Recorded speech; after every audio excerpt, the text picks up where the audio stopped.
और बहुत बड़ी खबर इस वक्त की मिल रही है, सीएम अरविंद केजरीवाल ईडी के सामने आज भी पेश नहीं होंगे। ये बड़ी खबर, अरविंद केजरीवाल को ईडी का समन्स और जांच के लिए, पूछताछ के लिए बार बार ईडी अरविंद केजरीवाल को बुला रही है। लेकिन बड़ी खबर आपको बता रहे हैं, अरविंद केजरीवाल आज भी पेश नहीं होंगे ईडी के सामने।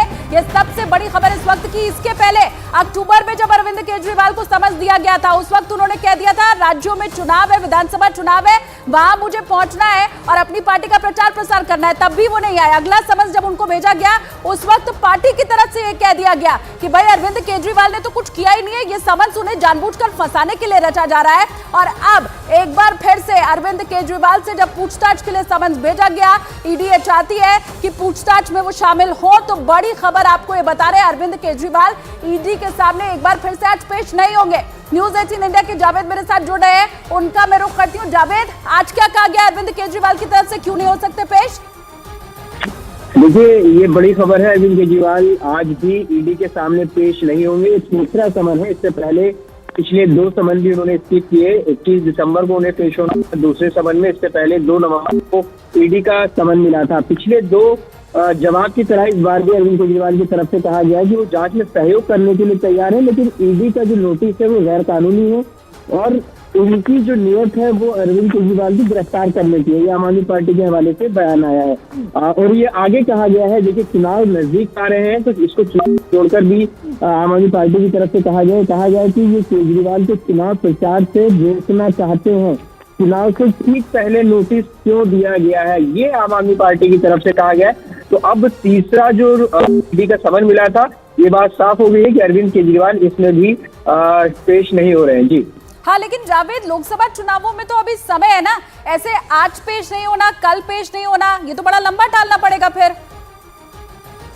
देखिए, बिल्कुल लगातार आम आदमी पार्टी जो ईडी के तमाम नोटिस हैं उन्हें ये कहकर नकारती रही है कि पूरी तरह से राजनीति से प्रेरित है और आम आदमी पार्टी के नेताओं को उनके जेल में डालने के लिए आम आदमी पार्टी की बढ़ती लोकप्रियता से घबराकर केंद्र सरकार ही कार्रवाई कर रही है। लगातार ये सवाल उठ रहे थे कि क्या अरविंद केजरीवाल तीसरी पेशी में जाएंगे, लेकिन इसकी संभावना इसलिए कम लग रही थी क्योंकि पिछले 2 नोटिस में उन्होंने कहा था कि ईडी के जो नोटिस है वो पूरी तरह से गैर कानूनी है। तो इसकी संभावना इसलिए कम लग रही थी कि अगर वो इस नोटिस में जाते तो फिर जो पिछले 2 नोटिस थे उनको सही साबित होना होता। तो आप ये समझिए कि ये पहले से इसके चांसेस है।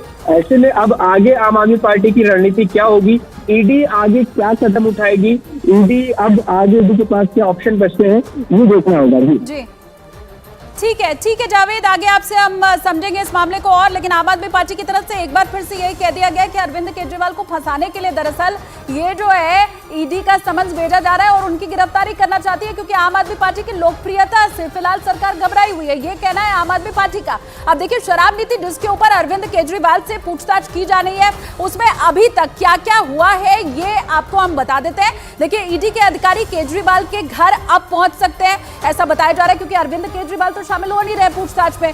केजरीवाल के आवास पर ईडी अब खुद जाकर पूछताछ कर सकती है और ये सबसे महत्वपूर्ण हो जाता है। पुख्ता सबूत होने पर केजरीवाल को गिरफ्तार भी किया जा सकता है, ये अहम बात। इसके अलावा सीएम की गिरफ्तारी के लिए पुख्ता सबूत जरूरी होते हैं, जैसा कि कानून कहता है, जो कि नियम है। तो वो अगर पुख्ता सबूत है ईडी के पास, तो अरविंद केजरीवाल से पहले पूछताछ और फिर उसके बाद उनकी आगे गिरफ्तारी भी हो सकती है।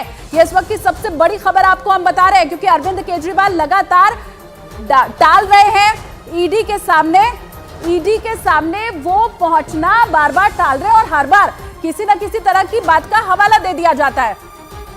लेकिन अब ये कहा जा रहा है कि अरविंद केजरीवाल के घर पहुंच सकती है ईडी की टीम। बड़ी खबर इस वक्त की जो मिल रही है वो आपको बता दें, दिल्ली में नई शराब नीति का ऐलान जब से हुआ है तब से इस पूरे मामले में अरविंद केजरीवाल से तो आप पूछताछ की जा रही है, लेकिन इसके पहले उनके 2 मंत्री और भी फंस चुके हैं। अभी तक क्या क्या हुआ है वो आपको बता देते हैं, टाइमलाइन पूरी समझाते हैं। देखिए, मार्च 2021 में दिल्ली में नई शराब नीति का ऐलान किया गया, फिर नवंबर 2021 में दिल्ली में नई शराब नीति को लागू भी कर दिया गया।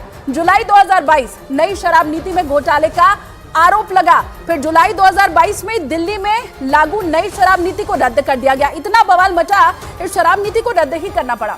अगस्त 2022 में शराब नीति के ऊपर सीबीआई ने बाकायदा केस दर्ज कर लिया और अगस्त 2022 को ईडी ने मनी लॉन्ड्रिंग का केस भी दर्ज कर लिया। फिर फरवरी 2023 में डिप्टी सीएम मनीष सिसोदिया की गिरफ्तारी होती है। ये बहुत बड़ा डेंट था अरविंद केजरीवाल के लिए, आम आदमी पार्टी के लिए। फिर अप्रैल 2023 में सीएम अरविंद केजरीवाल से सीबीआई पूछताछ करती है। अक्टूबर 2023 आम आदमी पार्टी सांसद संजय सिंह गिरफ्तार किए जाते हैं। तो संजय सिंह, मनीष सिसोदिया, अब क्या अरविंद केजरीवाल, यही बड़ा सवाल है।